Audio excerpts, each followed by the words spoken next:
All right, everyone, buckle up. We're about to go deep on the search for the lost city of Iram, sometimes called Iram of the Pillars. We're dissecting this really cool YouTube video, and it's chock full of theories, historical accounts, some modern-day discoveries even. Should be fun. It really is a fascinating blend of, fact and fiction, history, myth, all mixed together. And that's what I think makes it so intriguing, trying to sort through all those layers. Absolutely. It's like peeling back the layers of time. And to get the full picture here, we got to rewind way Mhm. back. I'm talking Old Testament, Quran, all that good stuff. It all starts with the people of Ad, who descended from, get this, Noah's son Shem.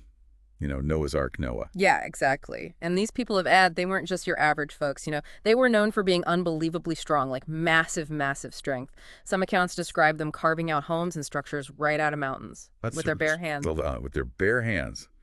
Okay, that's next level strength. Now I'm picturing those old stories about giants roaming the earth. Makes you wonder if there's some truth to them. It definitely sparks the imagination, right? And it shows how these ancient stories, they often mix real history with some fantastical elements. Now, these people, they initially worshiped the one god, but over time they started believing in multiple gods. That's where Prophet Hud enters the picture. His goal was to guide them back to worshiping the one true God. So along comes King Shaddad, a powerful, powerful ruler of these Ad people. And let's just say humility wasn't exactly his strong suit. And get this, his own son, Marthad, decides to follow Prophet Hud's teachings. Talk about some family drama. Oh yeah, definitely created some major tension there. Shaddad, in all his arrogance, he decided to directly challenge God, said he was going to create this paradise on earth that would be even better than God's own creation. No, that's what you call hubris, right? And Shaddad wasn't messing around either. This wasn't some little weekend project. He went all out, gathering precious stones and resources from all corners of his kingdom. I'm talking the best engineers, architects, the whole 9 yards. And this project, according to the stories, it took a staggering 500 years to complete. Just imagine the scale, the resources poured into this thing. It really shows how determined Shaddad was to prove himself superior to God, even. 500 years. That's mind-boggling. So we have this incredibly ambitious king, this insanely beautiful city, and a whole lot of pride. What could possibly go wrong? Well, let's just say that divine justice, as they say, it tends to prevail. The Quran describes this sudden, devastating event. As Shaddad and all his people were approaching their magnificent creation, this powerful wind came out of nowhere. It engulfed them in a massive sandstorm. And the city of Iram, this paradise they built, it vanished, buried under the sand. Whoa, talk about instant karma. But what about Shaddad himself? Did he get caught in that storm, or did he actually get to see his creation destroyed? Well, there are different accounts about what happened to him. Some say he saw the whole thing, the destruction, and he repented before he died. But, a little too late. Others believe he was buried alive. All his riches and power couldn't save him from that divine wrath. The message is pretty clear, though. Defying divine will, it has consequences. So for centuries, the story of Eram, it pretty much stayed just that. A story, almost like a myth or a warning. But then, in the 20th century, comes along Bertram Thomas. He's this British explorer, completely fascinated by the Arabian desert, especially this place called the Empty Quarter. Yeah, Thomas, he was a seasoned explorer, not the type to be easily swayed by tall tales. But as he ventured into the empty quarter, he kept hearing these stories from the Bedouin tribes who lived there, and they all talked about this magnificent city built by their ancestors, a paradise lost to the sands. Sound familiar? Totally. Like that story was echoing through time, right? At first you might think Thomas would just brush it off as folklore. But then another British explorer, John Philby, he enters the picture. He was a friend of Thomas's, and he got really interested in these Bedouin stories. Right. Philby had actually come across some ancient documents that mention a lost city called Wabar. Now, whether Wabar is the same city as Iram, well, that's still being debated. But Philby thought it was worth investigating. So, with this new lead, Philby sets off on an expedition into the Empty Quarter.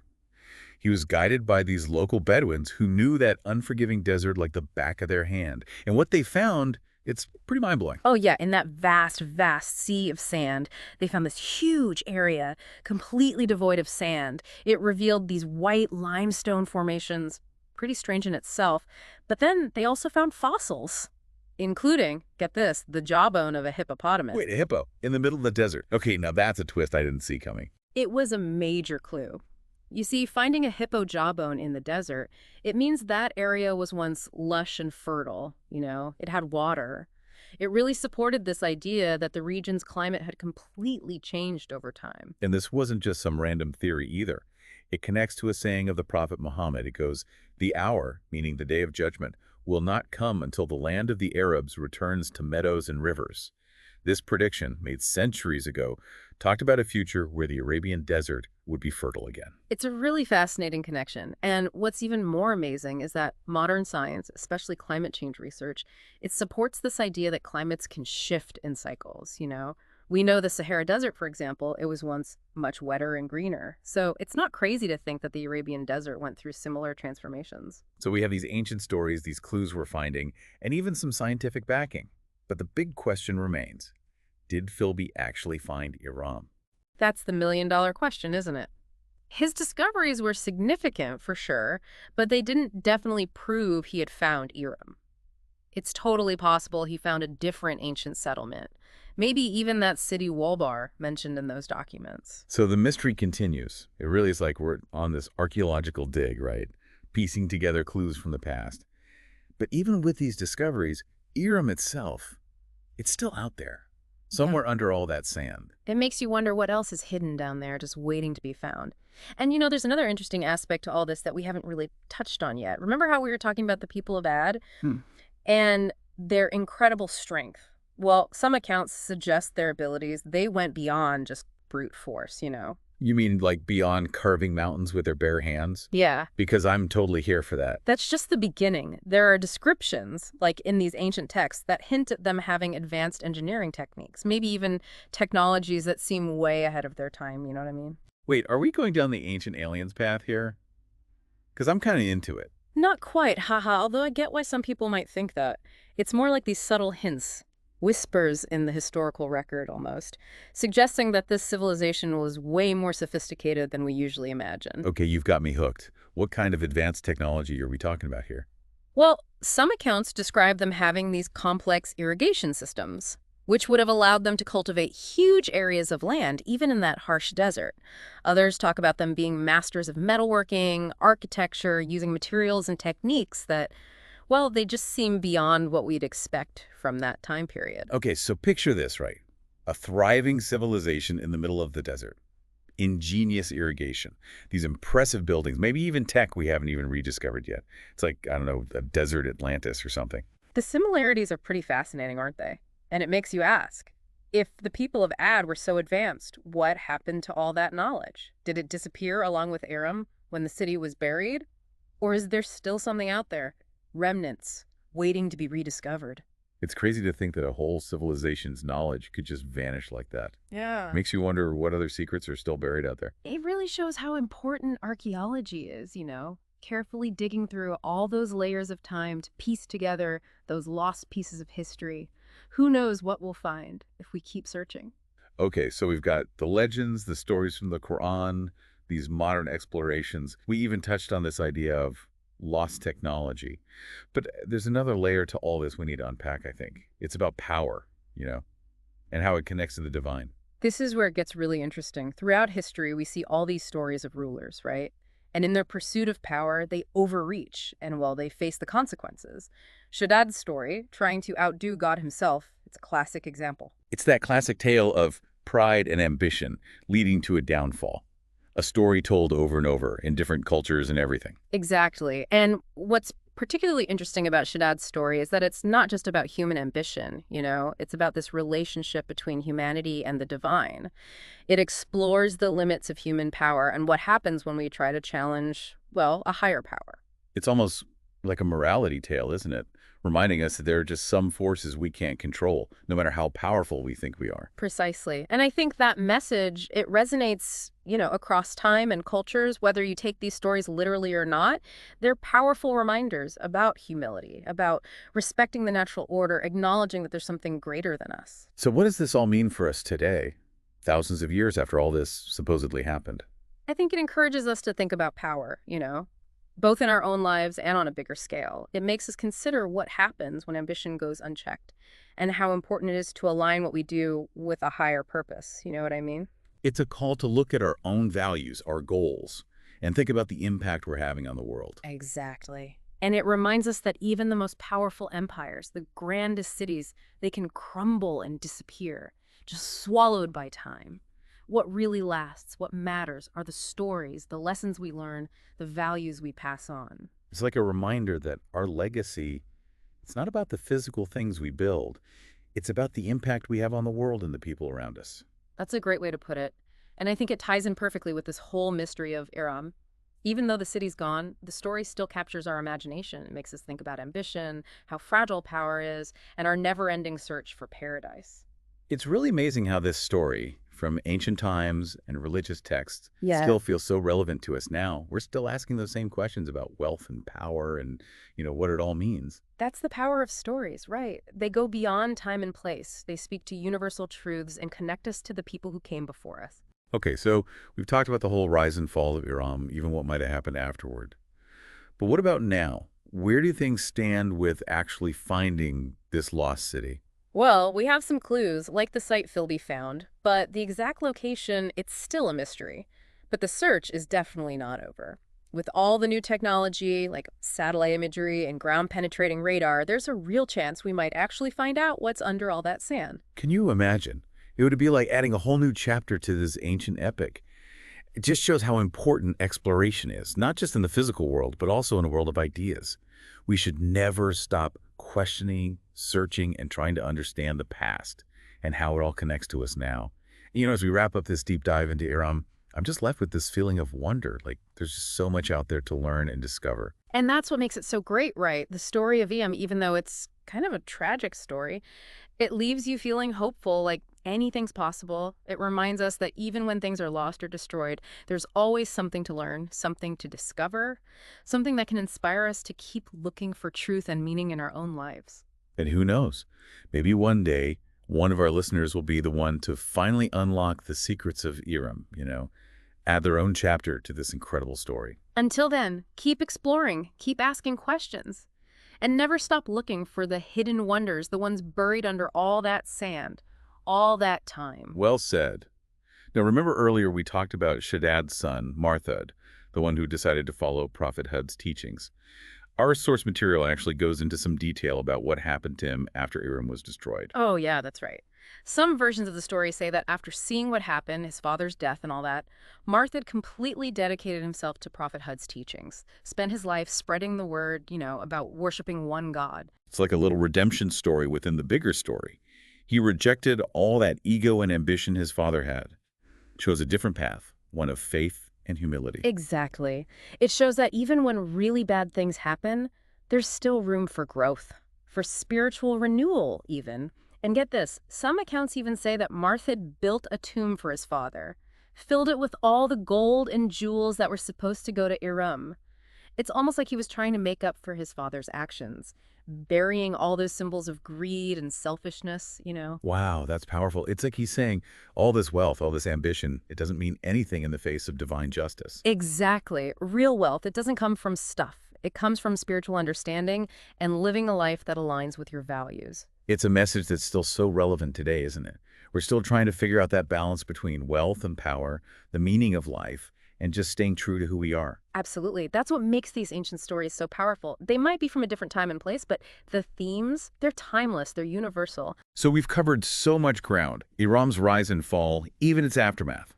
But what about its cultural and literary significance? The story's been around for centuries. It's got to have influenced some art and literature, right? Oh, absolutely. The story of Iram has been woven into literature, poetry, even music for centuries. It's captured the imaginations of writers and artists from all different cultures and time periods. It's truly fascinating. Like a universal archetype, A story that just taps into something deep within us. Exactly. And it's amazing to see how different cultures have taken the story and made it their own, reimagined it, interpreted it, and made it a part of their own unique narratives and artistic expressions. It just shows how powerful this story is. So let's take a little journey into the literary world of Iram, shall we? What are some of the most famous works that have been inspired by this legendary city? Well, one of the earliest and most influential is definitely 1001 Nights. You might know it as the Arabian Nights. This collection of Middle Eastern folktales, it includes a story called The City of Brass. And it features a lost desert city that sounds a lot like Iram, a lot of similar themes and imagery. Oh, yeah. I remember that story. It's about a bunch of adventurers who find this deserted city, right? Made entirely of brass, filled with treasure, and guarded by all these mysterious beings. It's a classic adventure story, full of suspense and a little bit of the supernatural. Exactly. And a lot of people believe that this story and others in the Arabian Nights, they drew inspiration from the legends of Iram. The idea of this lost city in the desert filled with riches and wonders, it's been a popular theme in stories and folklore for centuries. It's like this literary treasure hunt, Huh. each writer taking the story and adding their own spin on it, making the myth of Iram even more complex and keeping it alive. And its influence goes beyond just fiction. Poets throughout history have also been drawn to Iram, using its imagery and symbolism to explore themes of loss, longing, and how fleeting beauty can be. I can totally see why poets would be drawn to it. There's something inherently poetic about this city. It was full of life and beauty, and then it just vanished, gone without a trace, leaving behind only these whispers. It's such a powerful metaphor for time passing, how impermanent everything really is. And it shows how fascinated we are with what's lost and forgotten. Like a reminder that even the greatest civilizations, the most incredible creations, they're all subject to time and the forces of nature. And even though they're gone, their stories still resonate. They inspire us to think about our own place in the grand scheme of things. So we've established that Iram is like this literary and cultural icon, but are there any modern-day interpretations that you find particularly interesting? Oh, definitely. The story is still being reinterpreted and reimagined even today in books and movies. One great example is this novel called Atlantis of the Sands by Kevin J. Anderson. It's a real page-turner. Blends history, myth, and even a bit of science fiction. Takes you on a quest to find the lost city. Oh, wow. That sounds like something I'd love. I'm a sucker for anything that mixes history and fantasy. It's like Indiana Jones meets ancient myths. Exactly. And Anderson's book is just one example. There are so many other novels, short stories, poems, all drawing inspiration from this legend, each one offering its own unique perspective on the themes and symbols. It really shows how powerful this story is, its ability to connect with people across cultures and time. It's still relevant today. And I think it shows how deeply we desire to connect with the past, to uncover the secrets of lost civilizations, and to explore the mysteries that are hidden all around us. It's a reminder that there's still so much we don't know. So much out there waiting to be discovered. The search for knowledge and understanding, it never really ends, and it can take us to some pretty amazing places. Beautifully said. And that leads perfectly into our next point. We've explored Iram's history, archaeology, its place in literature, but there's another fascinating dimension to this whole story we need to explore. Its connection to spirituality and mysticism. Ooh, now we're getting into some interesting territory. Tell me more. You see, Iram isn't just a physical city, It's also a symbol. It represents paradise lost, that state of perfection that humanity's been searching for since the very beginning. It's like this longing to go back to Eden, a place of peace, harmony, and abundance. Exactly. And for a lot of people searching for Iram, it's not just about finding a lost city on a map. It's about reconnecting with a lost part of ourselves, that feeling of wholeness and spiritual fulfillment that we're often missing in our modern lives. It's like a spiritual journey, a journey inward as much as it is about a physical location. Exactly. And that's where the mystical element comes in. In some spiritual traditions, Iram isn't viewed as just a physical place. It's seen as a realm of consciousness, a state of being that you can access through meditation, contemplation, or other spiritual practices. So it's like a hidden dimension, a spiritual oasis that exists beyond what we can physically see or touch. That's a beautiful way to put it. And for those who believe this, searching for Iram becomes a journey of self-discovery. It's a quest to unlock their hidden potential and experience a deeper connection to the divine. It's like a spiritual treasure hunt, but the real treasure is the transformation that happens within the person searching. Exactly. And it reminds us that sometimes the most valuable discoveries aren't made out there in the world, but within ourselves. It's a powerful message about the power of spirituality, and how important it is to seek wisdom and understanding beyond the material world. And it brings us right back to the core of the Iram story. The search for paradise, the consequences of unchecked ambition, and the power of faith and belief. It's a story that keeps challenging and inspiring us, reminding us that the most important journeys are often the ones that lead us back to ourselves. And on that note, I think it's time to wrap up our deep dive into Iram. We've covered a lot, but it feels like we've only just scratched the surface of this incredible story. It's truly amazing how one lost city can inspire so much curiosity and exploration and just make you want to learn more. And that's the beauty of it all. The story of Iram, even with its tragic parts, ultimately leaves you feeling hopeful, like anything is possible. It reminds us that even when things are lost or destroyed, there's always something new to learn, something to discover, something that can inspire us to keep searching for truth and meaning in our own lives. And who knows, maybe one day one of you listening will be the one to finally uncover the secrets of Iram. You'll add your own chapter to this incredible tale. Until then, keep exploring, keep questioning, and never stop searching for those hidden wonders buried beneath the sands of time. It's amazing how this one story, the legend of Iram, it manages to bring together so many different things: history, archaeology, religion, literature, even climate science. It really shows you how interconnected all of this knowledge is. And even beyond all those connections, I think what really stands out to me is how the story reflects on us, Yeah. on our humanity. It shows our desires, our anxieties, that constant search for meaning that we all have. And speaking of different perspectives, remember Shaddad's son, Marthad, the one who chose to follow Prophet Hud. Our source actually goes into some pretty interesting detail about what happened to him after Eram was destroyed. Yeah, that's right.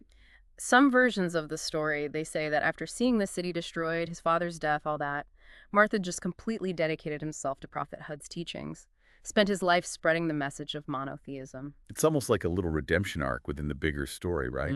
He rejected all that ego and ambition that his father had, chose a path of faith and humility instead. Absolutely. It shows that even when faced with tragedy and loss, there's still that potential for growth, for spiritual renewal. And get this, some accounts even say that Marthad built a tomb for his father, Shaddad, and he filled it with all the gold and precious stones that were originally meant for Iram. It's almost like he was trying to atone for his father's actions, burying those symbols of greed and ambition. Wow, that's a really powerful image. It's like he's saying all this wealth and ambition doesn't mean anything when it comes to facing divine justice. Exactly. True wealth, it's not about material possessions. It comes from spiritual understanding and living a life that's true to your values. It's definitely a message that still resonates today. We're still grappling with those same questions about wealth and power, what the meaning of life is, and how to stay true to ourselves. Oh, absolutely. That's what makes these ancient stories so timeless, so universal. They might come from a specific time and place, but the themes, they speak to all of us no matter who we are or where we come from. So we've talked about Iram's rise and fall, even what happened afterward. But what about today? Where do things stand now in the search for this lost city? Well, we have those intriguing clues, like the site John Philby discovered, but Iram's exact location, it's still a mystery. But the search is far from over. With all the advancements in technology, things like satellite imagery and ground-penetrating radar, there's real hope that we might one day uncover what's hidden beneath those sands. Imagine what we could find. It would be like adding a whole new chapter to an ancient epic, right? It's a reminder that exploration is so important, not just in the physical world, but also in the world of ideas. We should never stop questioning, searching, and trying to understand the past and how it connects to our present. As we wrap up our deep dive into the mystery of Iram, I'm left with this sense of wonder and just a real thirst for more knowledge. It's amazing how much there is out there to learn and discover. And that's the beauty of it, isn't it? The story of Iram, even with its tragic elements, it leaves you feeling hopeful, full of possibility. It reminds us that even when things are lost or destroyed, there's always something to learn, something to discover, something that can inspire us to keep searching for truth and meaning in our own lives. And who knows, maybe one day, one of you listening will be the one to finally unlock the secrets of Iram. You'll add your own chapter to this incredible story. Until then, keep exploring, keep questioning, and never stop searching for those hidden wonders buried beneath the sands of time.